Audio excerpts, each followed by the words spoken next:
Welcome to Lesson 17 in the C# from Start to Finish course. My name is Tim Corey, and today we're going to mostly finish the Create Tournament form. At this point, we only have the Create Tournament button left to wire up. So why is it we're only going to mostly finish? Well, this part is really two different ideas. One is about saving the data to the database. The other is about setting up the matchups for our tournament. I want to break those two apart so we don't get confused on what we're going to do where.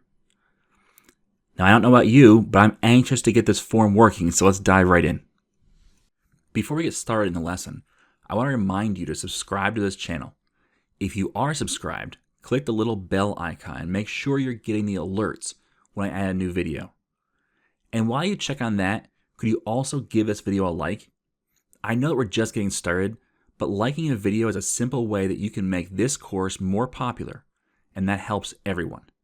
It increases the visibility of my videos on YouTube, which generates more income for me. It helps others out because they get introduced to this valuable content, and it helps you out because I'm able to produce more free videos. Okay, so let's get back to the lesson. Okay, we have our button here, Create Tournament.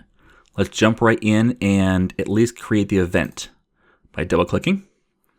Okay, we have the event. Now what goes in here? And this is where I do my comments again, just so we have the different steps, and then we can do that step one by one and make sure we've got them all done. Our first step is going to be to actually create the tournament itself, taking the name, the entry fee, and actually creating that record for it. In the database, we have the tournaments table. And if we look at this table, we're going to see we have the tournament name, the entry fee, and if it's active or not. Now, when we create a tournament, it's active. So that we already know that information. So come back over here. Let's say create tournament entry. Now, why is that first? Well, we also have to save the prizes. But if you come look at the table over here for tournament prizes, we'll see we have the tournament ID and the prize ID. Well, a tournament ID comes from creating this record in the tournaments table. Therefore, we need the tournament ID for this, for the prizes. Therefore, the prizes come after we create the tournament. And the same with the entries. The entries, we have tournament ID and team ID, which means that we're going to take everyone in this list, take their ID as well as the tournament ID, and create an entry. So therefore, we can say create all of the prizes entries, and then also create all of the team entries. So those are the three jobs we need to do first. And then once all of that is done down here, and this will be for the next video, we need to create our matchups. Now let's take a peek at our tournament model. Our tournament model has the tournament name, the entry fee, the teams entered, the prizes, and the rounds, which that will be once we actually create our matchups. We'll populate that with our rounds. So what it looks like is we can create this model here without the rounds filled in. We can leave that blank, but everything else filled in, and then we can say save that entry and have either the SQL connector or the text file connector save all the information we need in the various tables. So let's do that. Let's first create our tournament model. We can do that right now. That's pretty simple. Tournament model. Let's call this TM equals new tournament model.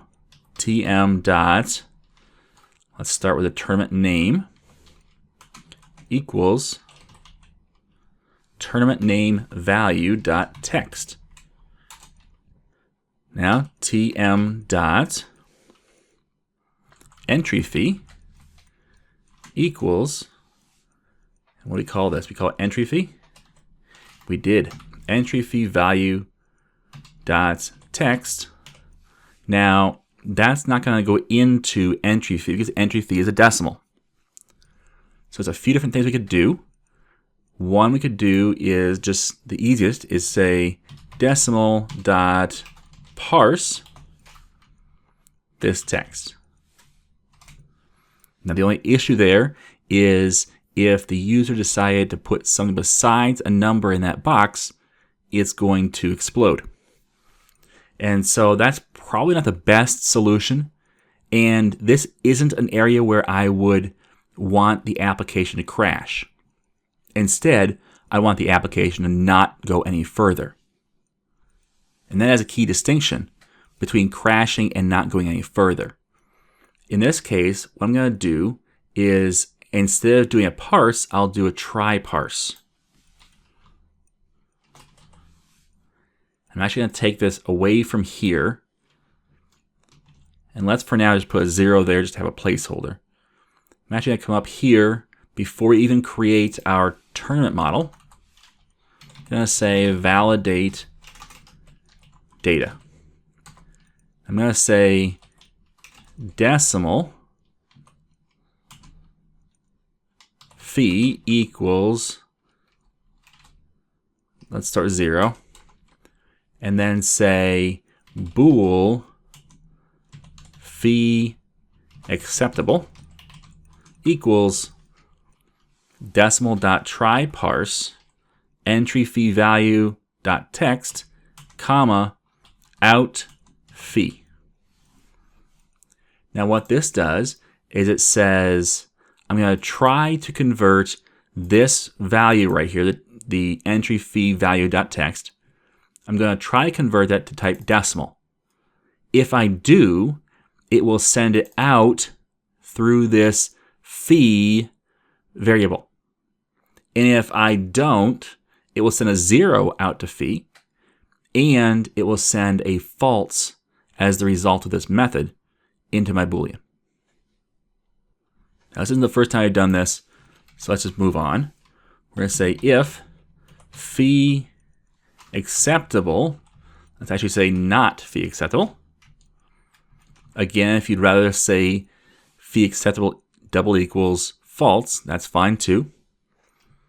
We can do a, for now, messagebox.show saying you need to enter a valid entry fee. And then we can also do, we can give it a caption. It says invalid fee. And then we can go on and give it buttons if you want and all the rest.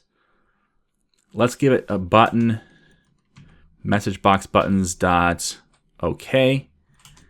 And then after that, the icon will be a error. That's a little more complicated message box than normal. But essentially all we're doing is filling in more values that are normally defaulted. And so the message box buttons.ok is the default value, but that allows me to specify it and make sure that everyone knows. But then I have a caption up at the top of the message box as well as the actual value of the message box. And then this message box icon.error just gives it a different icon. It's that red icon that makes sure you know, oops, I did something wrong. So that lets the user know there's a problem, but we still need to do the return. And what this does is it stops this processing at this point, no further. So we know that if you get to this line right here, this is a valid fee. Otherwise, if it was not acceptable, we'd be kicked out. Now we can say tm.entryFee equals fee. Now let's move on to the prizes. Now the prizes are stored in the selected prizes. So we can loop through those and say for each prize model, prize in prizes, selected prizes. So for each prize in the selected prizes list, we're going to say tm dot, not get type, prizes dot add prize. We could do that, and that's going to loop through each selected prize and add it to our prizes list. And that would work if we need to modify something in each item, or if you're only selecting certain ones from this list. But since this entire list is the selected prizes, we can make our lives even easier and not even do a for each. tm.prizes equals selected prizes. Because this is a list of prizes, or prize model, and this is a list of prize model.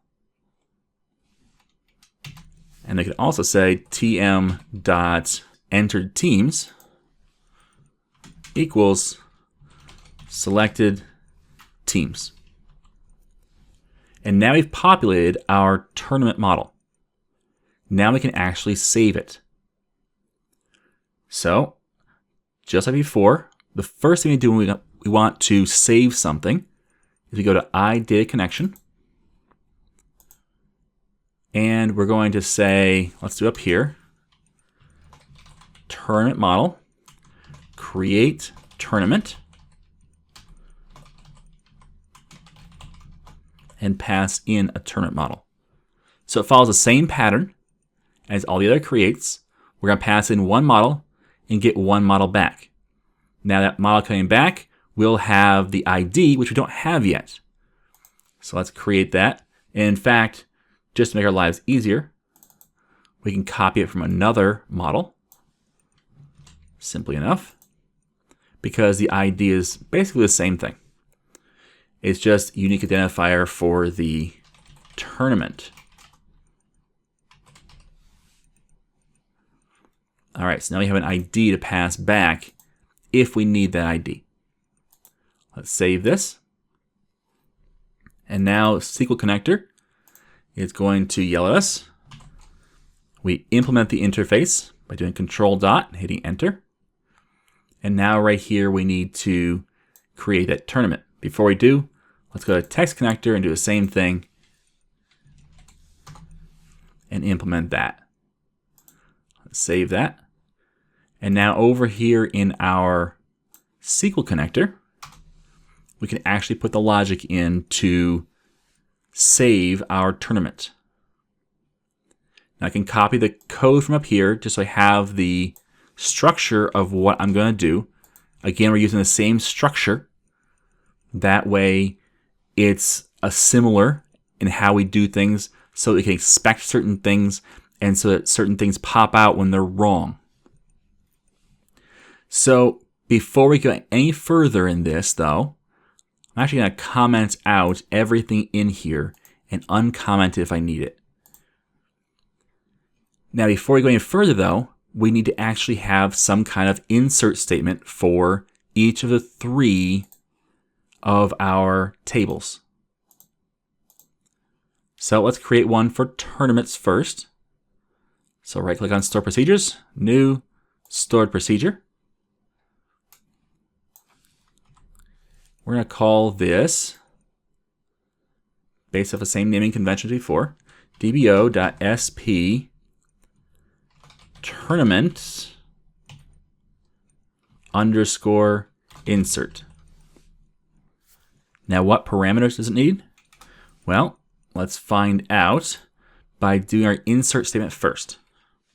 Insert into dbo.tournaments. And our values are, let's expand out the tournaments and the columns.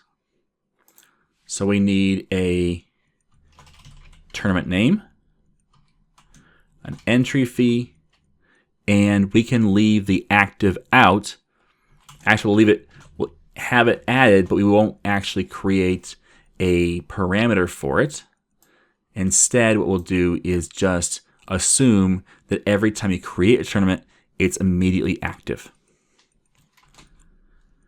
So we'll say at tournament name, and that's a nvarchar 200, and at entry fee, and that's of type money.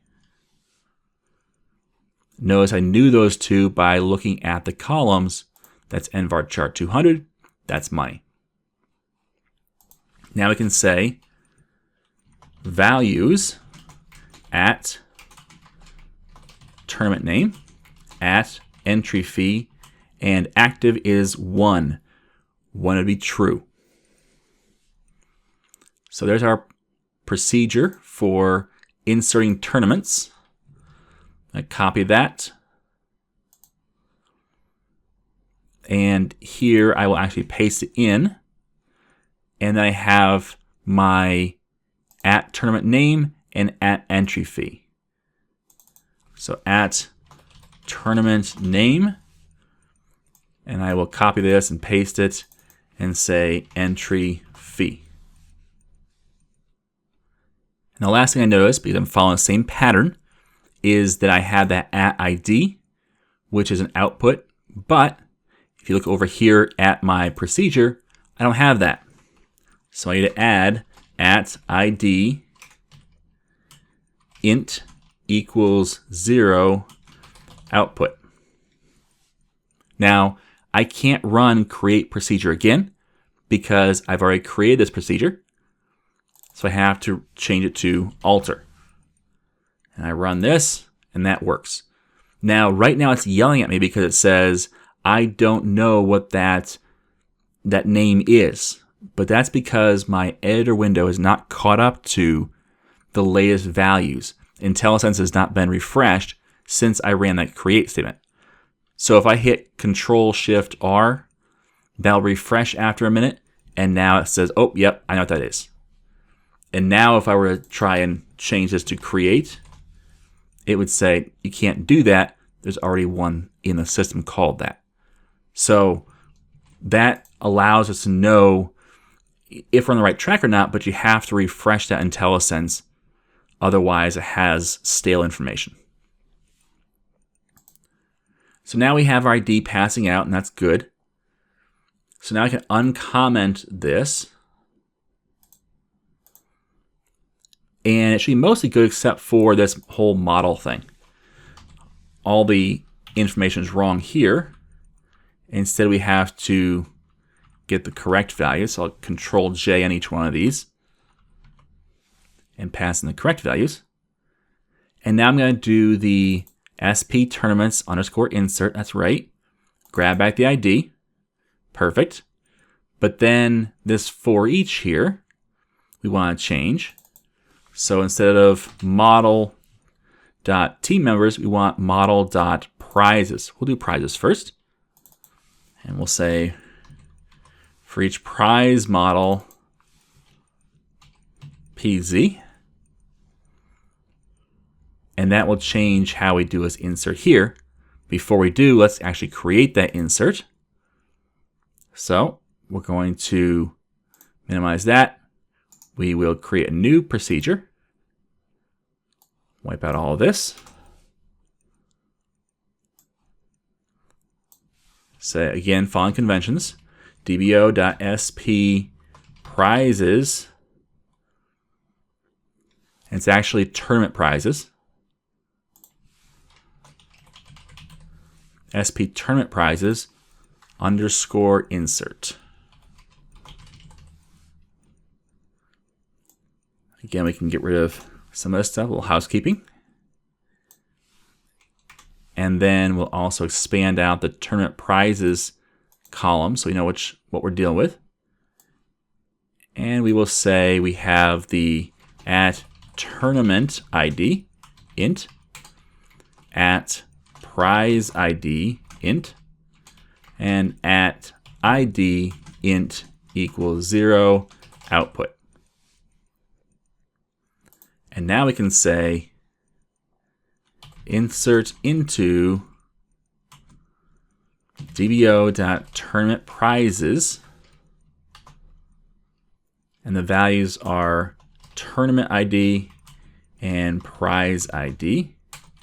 Values at tournament ID at prize ID. And then we need to do a select at ID equals scope identity. And if you remember, we didn't do that over here. Again, patterns. I really should have pulled up a store procedure that I've done before. But again, another alter. I'll run this, and that's good to go. This one, I'll make sure I'm not highlighting this, otherwise it would run just that. And I'll execute that, and that's now created. So tournament ID and prize ID are the two things we're passing in. So we'll paste that here. We have tournament ID, and we have prize ID.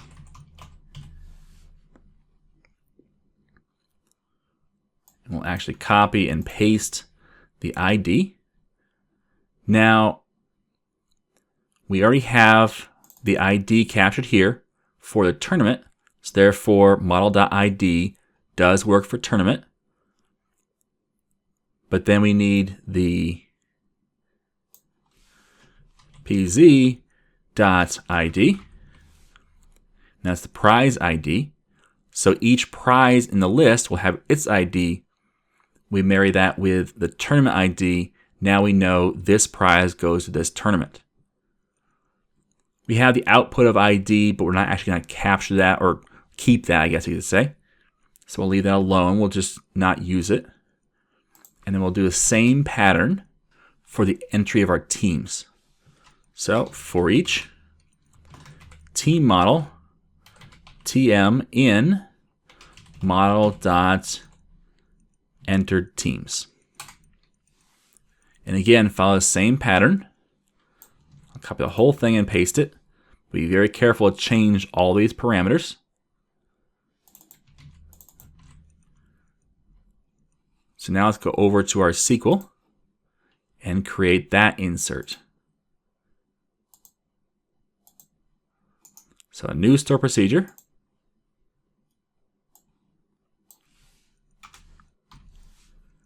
And we will say the name is dbo.sp tournament entries underscore insert. And we're going to insert at tournament ID, sound familiar, and at team ID int, and at ID int equals 0 output.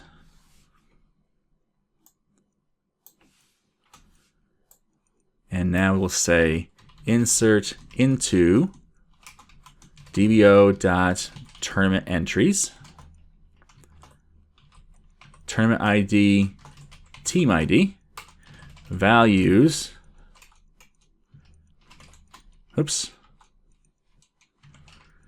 at tournament ID, at team ID,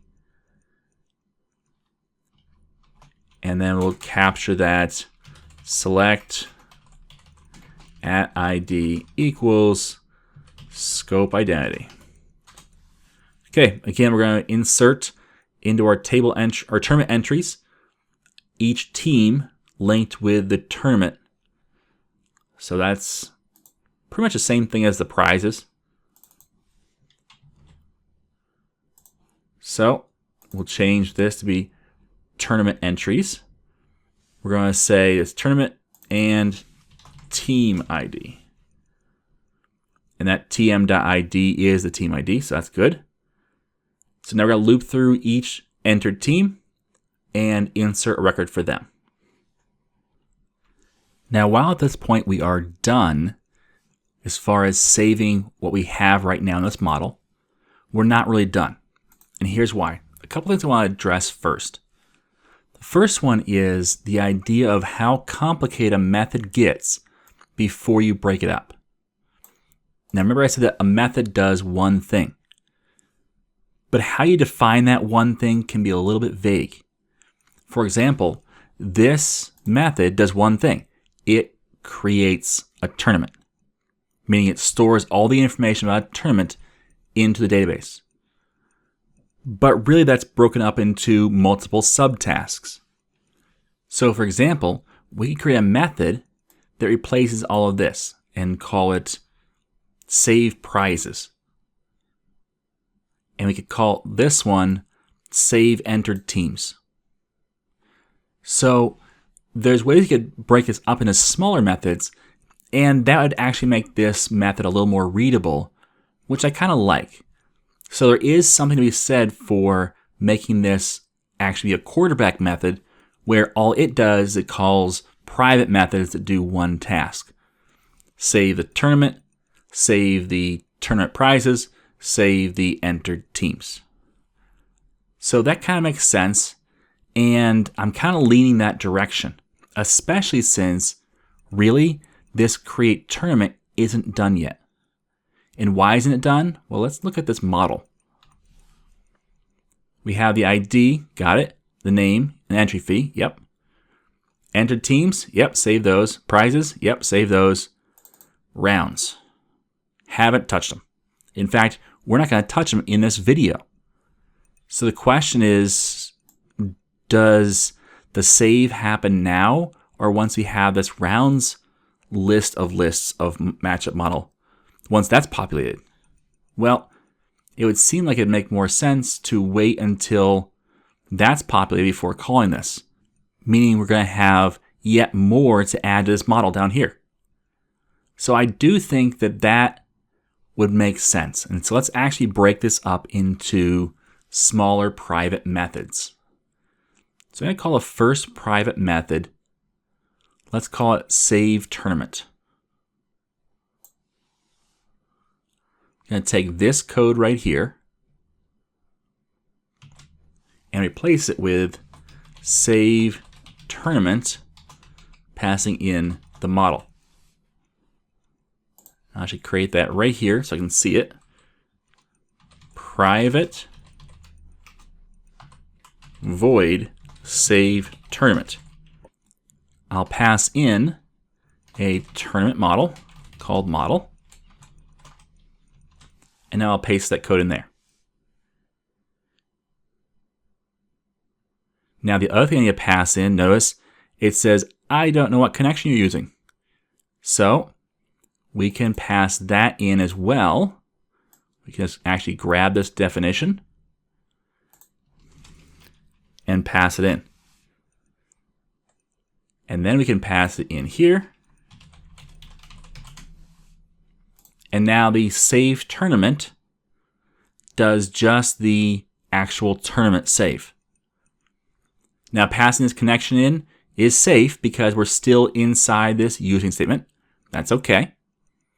And we don't have a return type here, even though we are updating the model with a new ID. And that's okay, because that new ID gets saved into this model, which again is just an address to a location. And so therefore, since this object also knows about that same instance, that same location on the street, then we don't have to pass data back because we know what that value is.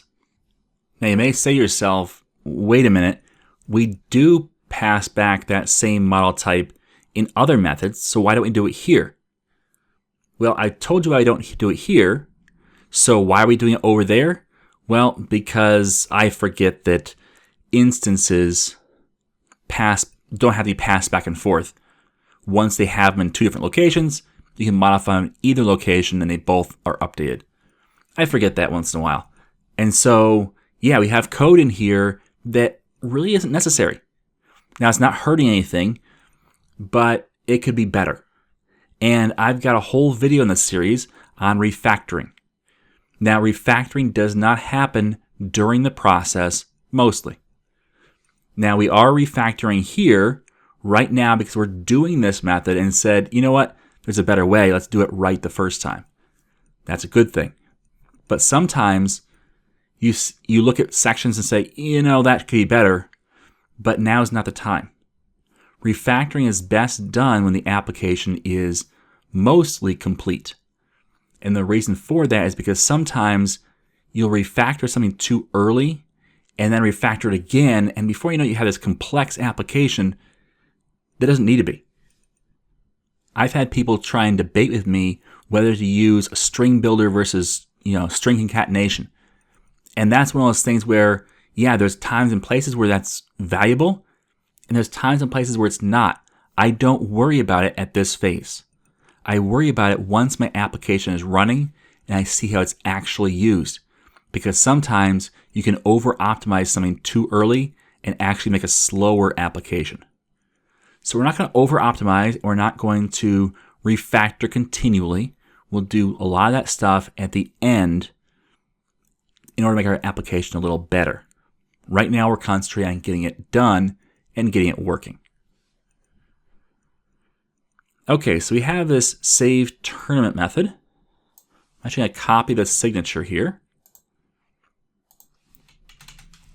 I'm going to paste it and create a new one. And this one is going to be save tournament prizes.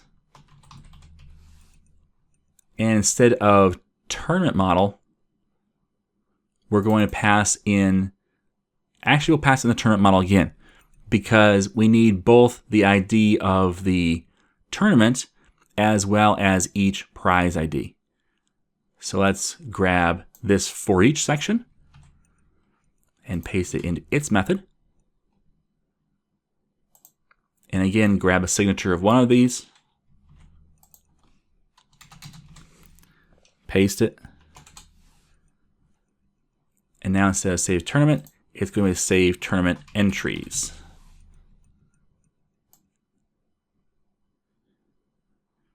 And we will cut this and paste it in down below.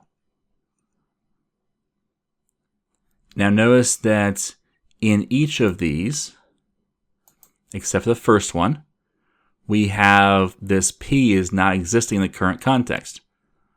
That's because the first time we do it, we said var P. And since we now have separate contexts for each of these, we have to do var P for each of them. So now we have three methods. We can say save tournament prizes, and save tournament entries.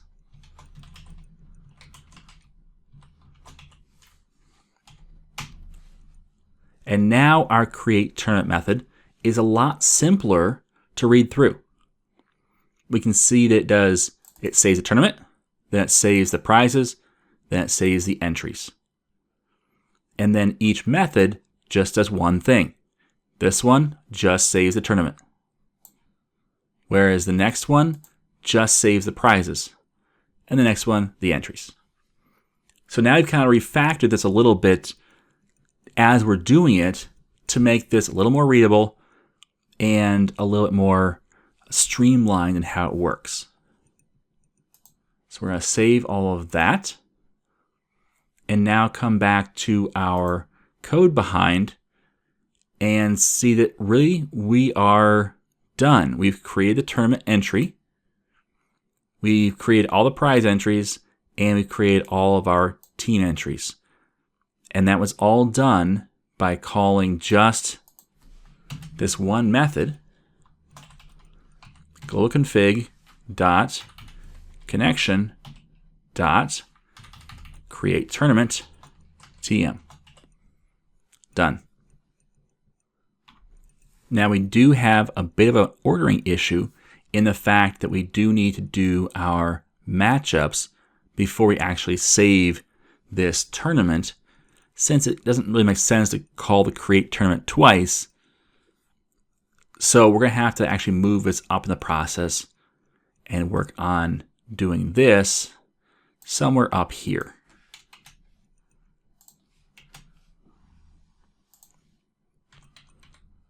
And that's where we'll actually wire up our matchups. We're going to lay out who plays who when. So we'll do that first and then actually save this tournament entry. Now I could have done this in the opposite order and first created our matchups and then worked on a save. But I kind of want to go over the save first since we're confident in how that works and we know how to wire that up. Because this wire up matchups, or actually set up how the matchups work, is going to get into some kind of new territory. And so I wanted to take a separate video to kind of walk through that and make sure we're comfortable with how that's going to work. So that's all we're going to do for the SQL side of things today. We're not actually even going to test it, which makes me twitch a little bit, but I think it's important that we have our matchups in there before we test something so we can test the entire process start to finish. Now we're not quite done yet. We can't forget about the text connector.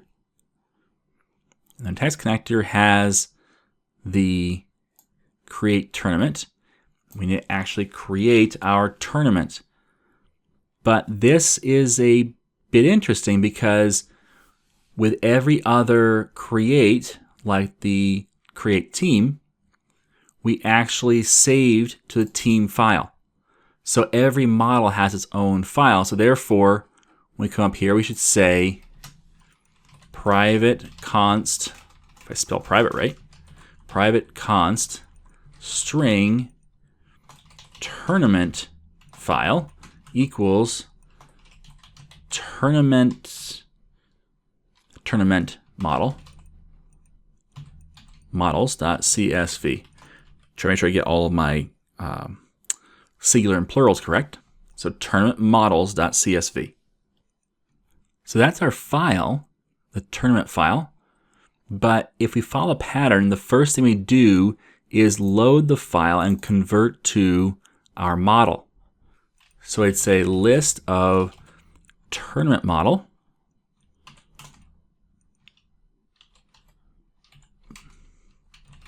tournaments equals, let me say tournament file dot full file path. That still works. We have that. Load file, that works as well because that loads to a list of string. And this is the one we need to create. Convert to tournament models. So we need to convert this list to our tournament models. So let's create this. We'll copy this. Go to our text connector processor.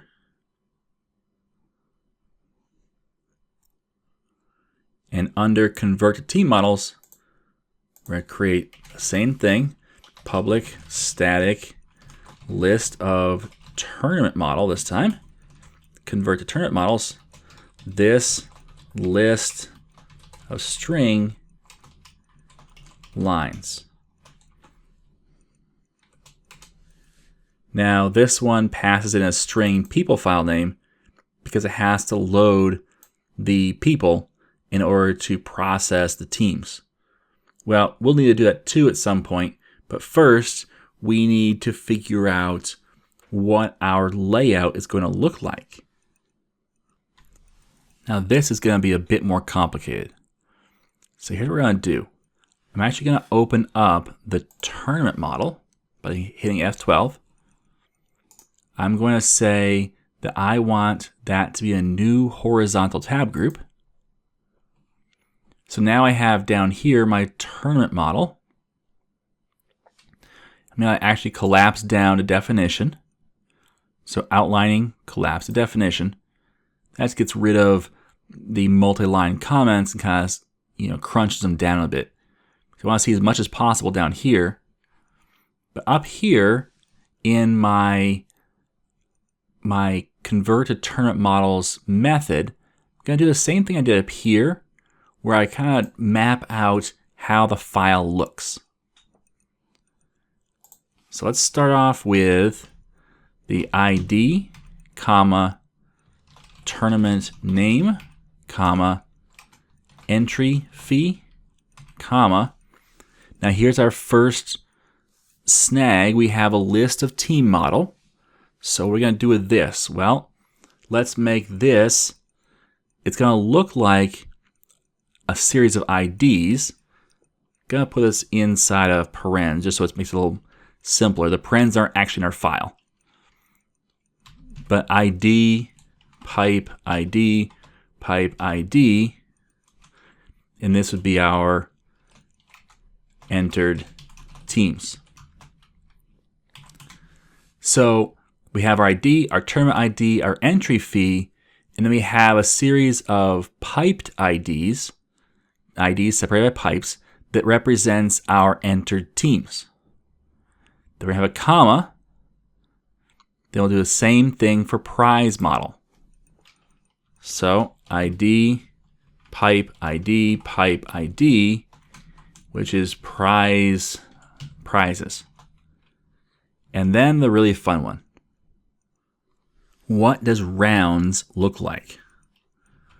Well, I'll actually start and reverse this and say rounds and dash just so we can see it first and then kind of take in how this is going to work. Rounds is a list of matchup model. That means that for every entry in this list, the entry is a list of matchup model. So it could be 1, it could be 5, it could be 10 matchups as one entry in this list. The next entry is another list of matchup model, and so on and so forth. So we have a 2-layer deep array or set of data. So we can't just do this because that's only 1 layer deep. We need to go deeper. Therefore, we're going to say that we're going to have ID, and instead of pipe, we'll have to have a different character to separate. Which character? It really doesn't matter too much as long as you know what that character is and it won't be used in some way. I'm going to use the caret. So ID, caret, ID, caret, ID. That is one list of matchup model. Then I'm going to have a pipe, and then I'm going to have another set, and then a pipe, and then another set. That's what the data is going to look like. This represents one list of matchup model. This represents one list of matchup model. And this represents one list of matchup model. And then combined with pipe separated, these represent the list of matchup model. Hopefully I didn't lose you there. It's a little bit deeper than normal. We're doing a list of a list. But remember that each round, we're going to have matchups. And then the next round is all the winners from the previous round get matched up again. And this time they are battling against each other. And then the next round is the winners from the previous round. So we'll have, say 8 in here in this first set, and then we'll have 4 in the next set, and then we'll have 2 in the next set, and so on. So that being said, we need to create this and actually break it apart from our text file.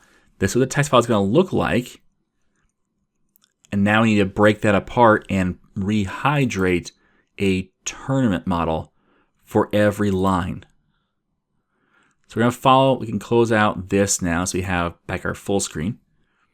So you follow the same pattern where we create, first of all, our list of tournament model called output equals new list of tournament model. And that's what we're going to return.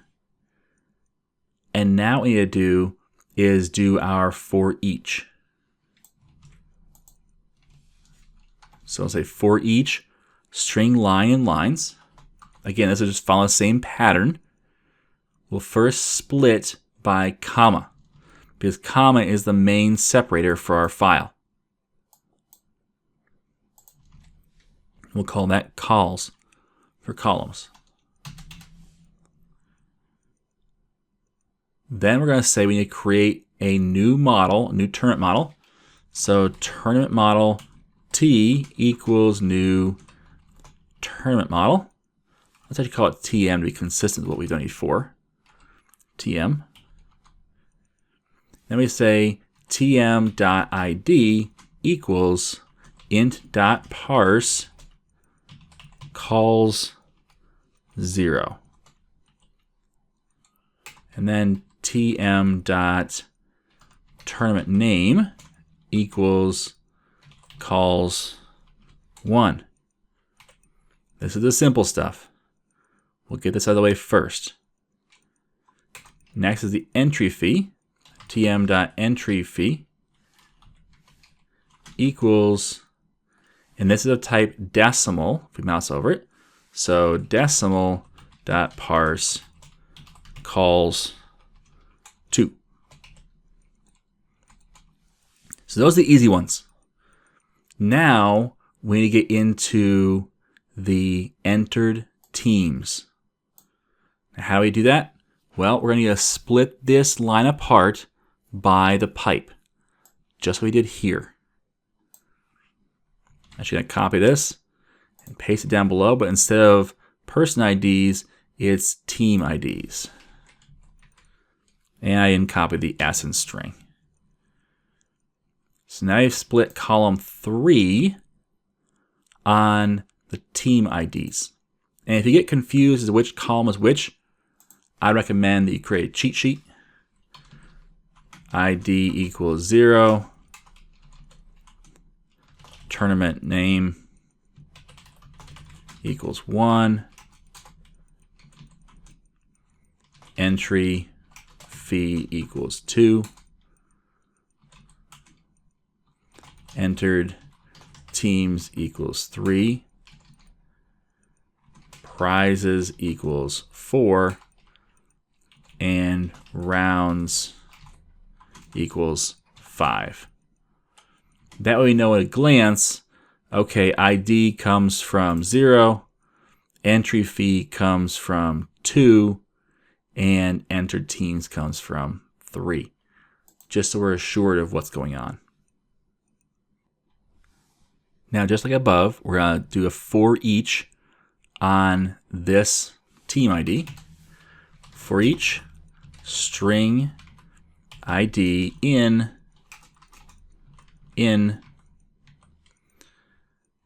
team IDs.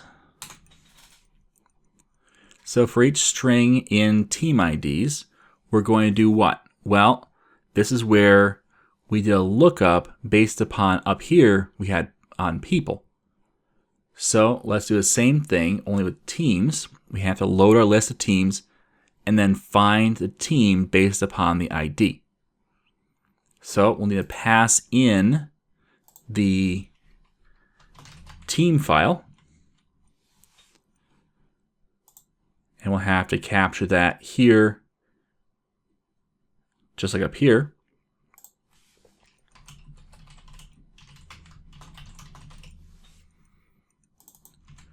So we will say, right below output, we're going to say a list of team model teams equals team file name dot full file path dot, let's just make sure we copy the pattern from up here, dot load file dot convert to team models.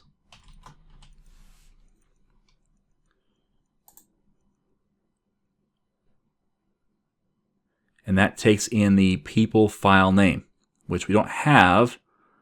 That's this right here. We don't have that yet, so we need to pass in the people file name. This is getting a little bit long. So what I'm going to do is actually this. Before every dot, I'll hit enter so we know what each step of the process is. So we'll pass in the people file.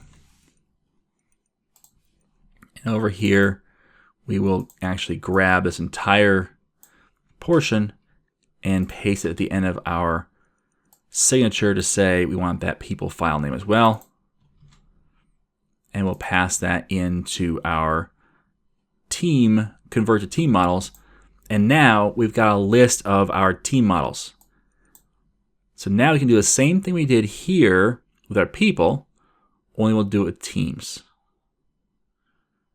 So this is a little bit, we got a little bit of a space problem. So what I'll do is I'll copy this. And I'll put it in comments down here, just so I see it. So we can say tm dot, this is going through the, right now the teams. Okay, so entered teams. So therefore we can say tm dot entered teams dot add.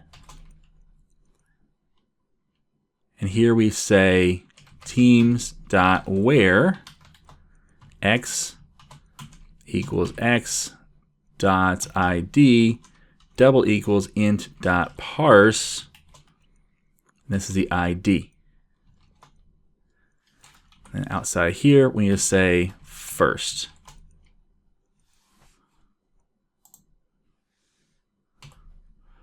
And so what that does is it looks through our list of teams, says find me the team with the ID that matches this ID.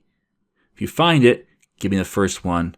Let's put that into our entered teams, just like the pattern up here. The really convenient thing here is, since we did this load teams right here, the work is already done for all the parsing of not only the team, but then every person on the team being added to that model. All that work's already done because we did it up here. We're just taking that to the next level by using this list to hydrate our tournament model. So really, this line of IDs doesn't just represent one object each. They represent an object that also has a list of objects inside them. You would think we have to do some kind of multi-level to get to all those, but we don't. We just need to call actually this line right here to convert to team model. That does the multi-level. This is where code reuse is so helpful, because we're not reinventing the wheel of converting stuff over to models. We do it at the base level, the simple level, and just keep adding on to it until we're at this more complex level. So now I look and see I have to have prizes. Well, I'm going to pass in prizes information. Let's start with the file name. Prizes file. So let's pass in the prizes file. And over here in our declaration, which is getting long, which we can do on multiple lines if you want to. Makes more sense now that it's kind of huge.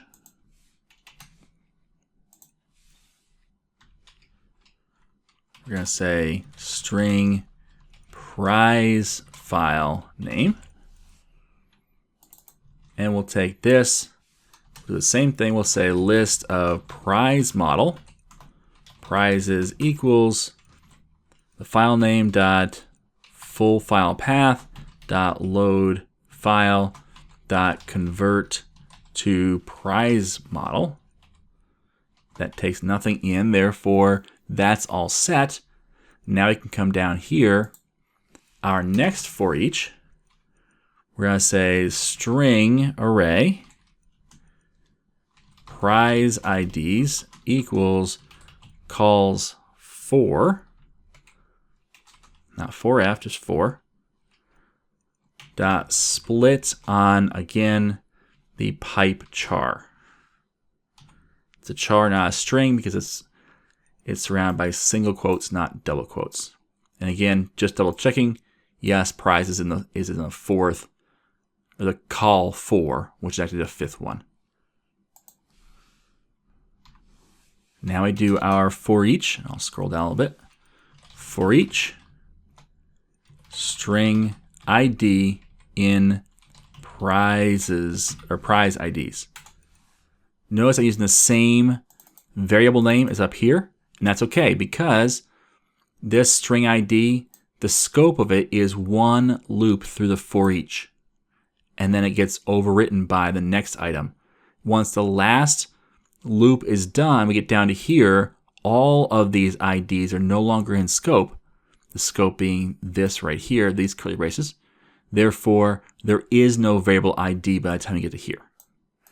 Therefore, I can use the same ID name over and over again and keep consistent with how I do things and not mess things up by stepping on toes. So I can say tm.prizes.add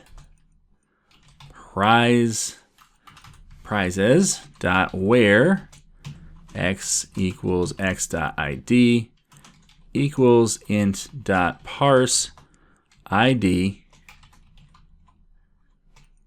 dot first semicolon.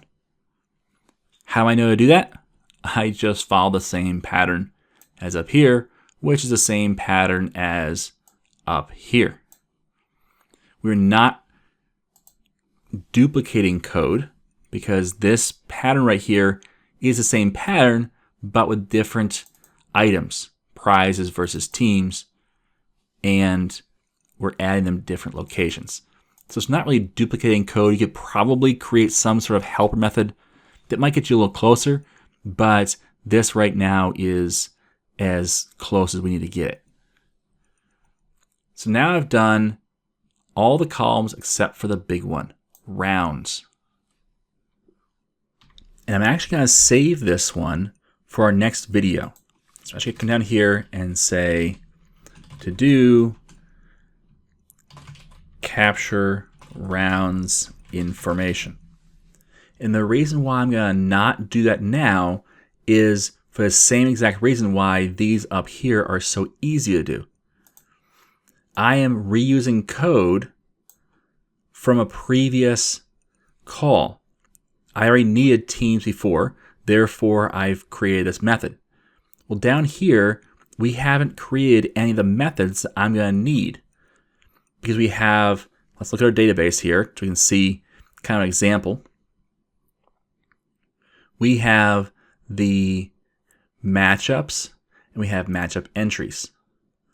Matchup entries, if you notice, have matchups and they have parent matchups. So all of this is going to get pulled in and linked and all the rest. We haven't created the matchups yet. We haven't written that table. We haven't written to this table. So we also haven't created the methods to read from either of these tables and to rehydrate this information.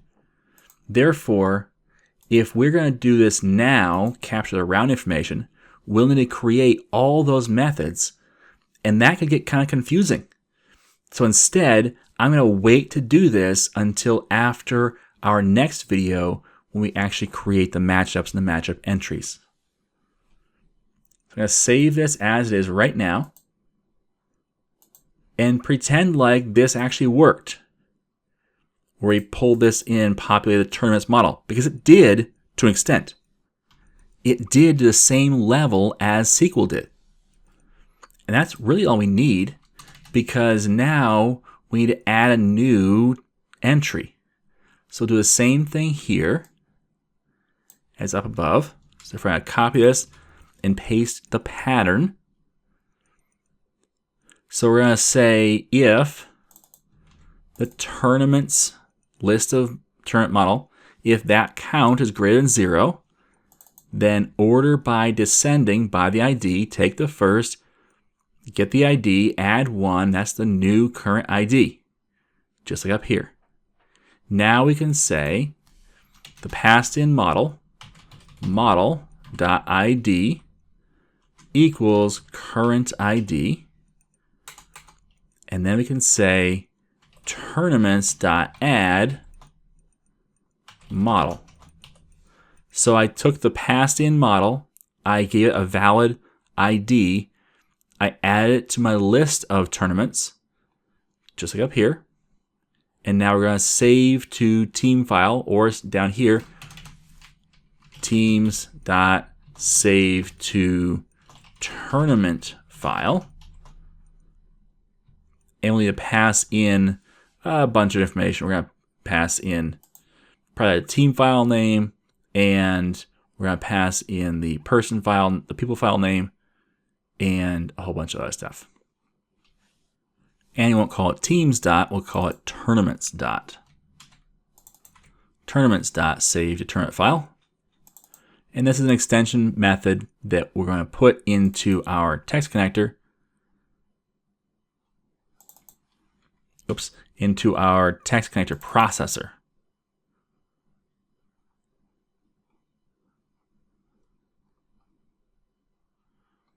And before you go on, note that this has to return a list. We haven't done that yet, so return, not here.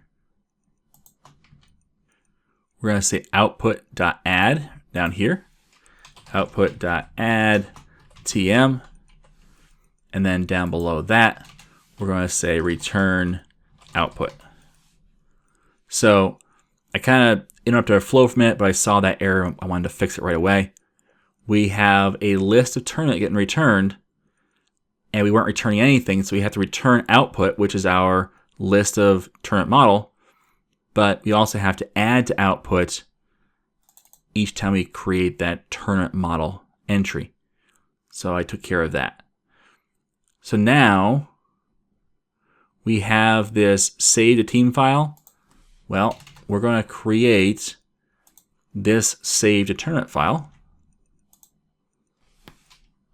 Public static void save to tournament file. This list of tournament model, and we'll call this models, and we'll pass in nothing for now until we need it. So again, following the pattern, we're going to say list of string lines equals new list of string for each tournament model tm in models lines.add. We'll do our $, double quotes, put a semicolon at the end and come back. We'll start off easy, tm.id, comma, no space, tm.tournament name, comma, no space, tm.entry fee, comma, no space. And then here's where it gets interesting. I'll just put empty string for now. We'll come back to that. But we have, let's grab this right here. So we have this list. I'm going to paste this right here. So 0 is ID. 1 is tournament name. 2 is entry fee. 3 is entered teams. Well, we don't have the entered teams converter yet. We create this people converter, and it just converts everything based upon, in this case, pipe, which is perfect. So we're going to create the same kind of thing, where we'll say private static string convert, and this is not going to be a people list, it's going to be a entered team. So team list to string, a list of team model called teams. Again, follow the same pattern. In fact, I'll copy and paste this entire thing. And if you can do that, or get close to doing that, you know that you have a refactor opportunity, and we do. But we're not going to do it now. We'll do it in our refactoring video, because right now we're going to follow the same pattern and it's going to work. And so I'd rather follow the same pattern and have it working than try and figure out some kind of complex thing to make it do things a little bit better. So we're going to say if teams.count equals 0, return empty string. Otherwise, for every team model. We're going to call this T just to make it a little more understandable. We're going to take the ID and add the pipe at the end. And now we just do our substring to remove the last pipe, return that output. So again, this and this are practically the same thing. They're different in they use different models. And they pass in different list of models. So they're really close, using the same property. So in that case, what we're going to do is we're going to wait until the end and refactor that later, because it is a little more complicated. We'll get into doing generics, and that's always a little bit fun. And we'll work on how we're going to do that while getting this ID. That's can be a little more complicated, but we're going to do it because it makes sense. But for now, if it's either too complicated for you or if you're unsure how to do it, just do this. I mean, this works. So why knock it? Sure, you could make your code a little tighter, a little neater, and maybe a little more robust by creating one generic method. But to do that at the expense of not getting your application done is foolish. So get this working, get it right, and then come back and make it better. All right, so follow the pattern, convert people list to string, pass in the correct list. I'm going to do the same thing here and say pass in tm dot entered teams. And now we can continue on with our string. Now it's this point that you realize that this string right here is going to keep going. That's getting a little bit too big for our screen. And so I want to make sure that I put some line returns in here just to make things a little more readable. The problem is if I do that, things turn red. And so the way to fix that is to actually add our string literal character, which is the @ symbol after the $sign. So $, then the @ symbol. And now when I do this, it's fine. So I can line all these up an arbitrary point or a point that I feel comfortable with. In this case, I'm actually going to back them off to be one line indented from lines. So now we have our ID, comma, the next value, comma, the next value, comma, the next value, which is actually a set of values pipe delimited. So I'll put a comma here and then tab over, and the next value, which again I'll put an empty string for now, but this should be prizes. Well, it seems like we have the same kind of thing here. So I'm actually going to copy this entire thing. And I'll paste it up here. And I'll say convert prize list to string and pass in a prize model list. I'll call that P. I'll call that P. And instead of calling this teams, I'm going to call this prizes. And I'll rename teams to prizes by hitting Control dot and then hitting enter. So now if prizes.count equals 0, return nothing. And loop through each prize in prizes, grab the ID, substring out the last pipe, and return prizes. So again, I just take this and I can say convert prize list to string and say tm.prizes. And now we have our fifth entry, our entry number 4, which is prizes. And the last one is rounds. So comma, next line, I'll tab over, gonna put my empty string just for now for a placeholder. And what do I put here?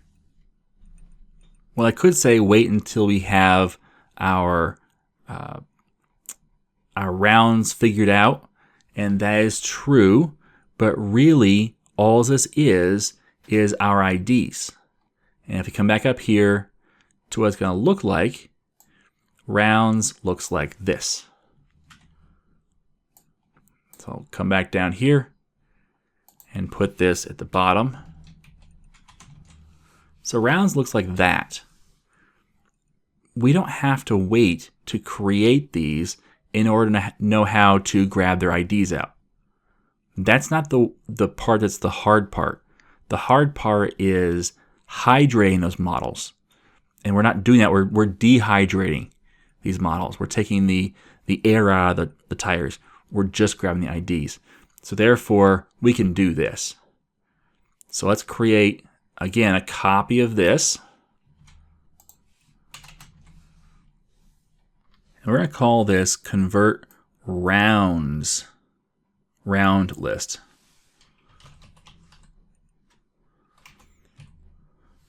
To string. Now that deviates a bit from our naming convention. Down here it's prize list, which we have a prize model. We don't have a round model, but it's easier than saying convert list of a list of matchup entry to string. So convert round list, which we call it rounds up here. So round list is string. So in here we need to pass the same things we have in our model, which if we hit F12 here, it's a list of matchup model. So we can copy that, come back over here and say pass in that and call it rounds. So now we have the value of its last entry, and we're going to say convert to round list tm.rounds. And this up here is complete as far as adding the lines, as long as we complete this down here and actually create that series of entries, which looks like this. I'm actually going to cut that from up here and paste it down here. And that's our goal. Our goal is to have as pipe delimited list, which inside of it is a caret delimited list. So therefore, we're going to treat it just as before. So we're going to say for each list of matchup in rounds. So what this is going to do is for each round, which is a list of matchup, it's going to put that in here. Now I don't have an r.id because that r is actually a list of matchup. So I can't really do this. But never fear, we have a solution to this. For each one of these, I'm going to call a new method. Private static string convert matchup list to string. Let's get a list of matchup model called matchups. Look familiar? Well, it should. It's the same functionality as all the others. So this list, this loop right here, is actually going to call convert matchup list to string, or, and that's going to create a pipe delimited list, which is a problem. We're actually going to create a caret delimited list instead. So it's getting a little confusing, but hang with me for a minute. In our rounds, for each list of matchup, okay, that's right here. For each list of matchup in the rounds, we're going to take that list, convert it to string. That's going to come down here and call this, which it's going to say If matchups is 0, return empty string. And we're going to say matchup model. And we'll call this M instead of P. And M dot, this does not have an ID, but never fear, it will. So let's pretend like it does for now. We'll come back to actually fixing that so it does. But for each list of matchup model, we're going to caret delimit it, remove the last one, output that value. That's going to come back up here and put that right here. Then it's going to put a pipe. Then it's going to go to the next list of matchup model and do it again until we have no more. That gets us, for each time we call this, we get this. For each time this loops through, we get this plus the pipe. At the very end, we have this with an extra pipe at the end, which we then trim off down here. And now we have this. Perfect. Or at least that's a theory. So we're going to have to try this out and make sure it works. But that's going to take care of all that. We've already called it up here. So it should be that up here in this entry, we have something that looks like this. Now, this ID in matchup model. Let's come over to our models. Let's actually open up person model first. Copy the ID and go to our matchup model. Remember that when we first created our models, we didn't take into account adding the ID at the beginning. We need to do that. Therefore, we have to add one anytime that one is missing. So now, it should be that this has an ID. It does. And so now, so far, in our save determinant file, which we can get rid of as comments now, we have create a list of string called lines. For each model, add a line, and that's all complete. And so now, following the pattern from before, and let's look at another save. Here's our convert our lines. Now we just need to call this right here. I'm actually going to copy and paste that. File.write all lines, file name, which we don't have a file name, so let's pass one in. Like we did up here. File name.fullpath and the lines. Perfect. Let's go back over to text connector and actually pass in that file name. What is the file name? Well, it is our tournaments file. So doing that, we've gone through the entire process. Now, one thing to note is that it's yelling at us saying, oh, you need to actually pass back a tournament model. We're going to refactor this, so we have one of two options. Either we continue writing code the way we've been doing it, and it's not wrong, it's just not necessary. Or we change it now and refactor the rest later. I like the idea of changing it now, but if I do, I'm sure going to make a note to fix this later. Because I can't have half one way and half the other. So I'm actually going to change this to be a void. So now the create tournament for the text connector is implemented. We haven't tested it yet because we still need to fix that to do. We have a to do over here. Where is that? We go to tasks. We can find all the different to dos we have. And this one right here, capture rounds information. We need to actually capture the information about the rounds before we rely on our convert to tournament models. So that needs to be done. But that's not going to be done until after we deal with the matchup entries and the matchups. So we can be pretty much done here. We want to check out why we have this error here. So let's find out where our error is in our text connector file. Notice a little red dot up here. We can go up to where that is.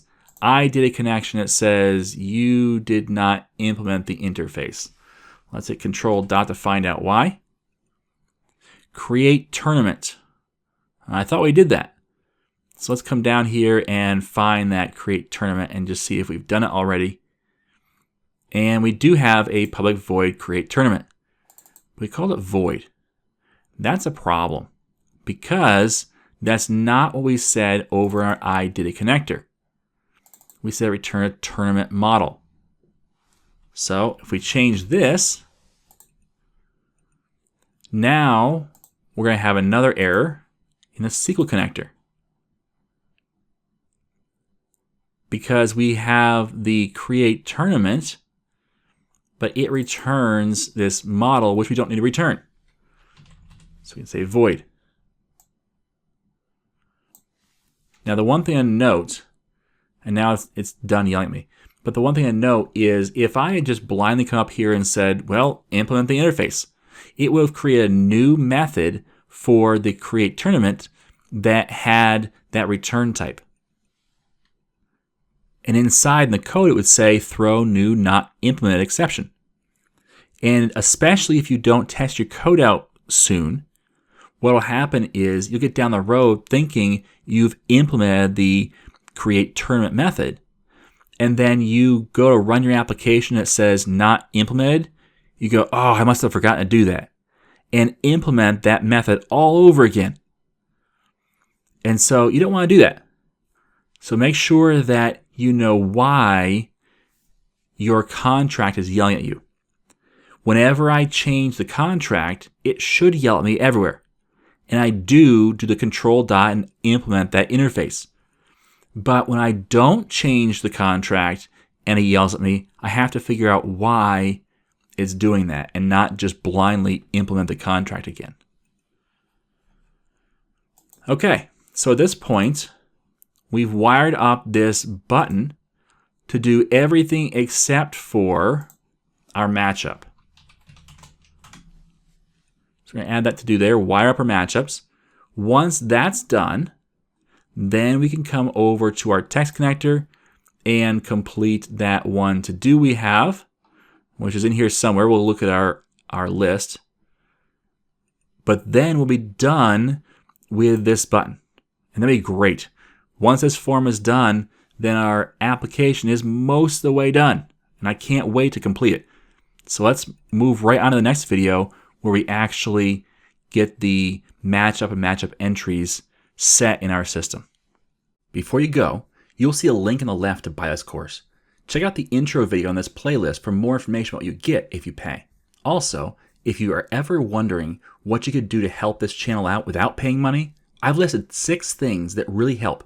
I'd appreciate if you consider doing one or more of these. Thanks again, and don't forget to keep practicing what you learned.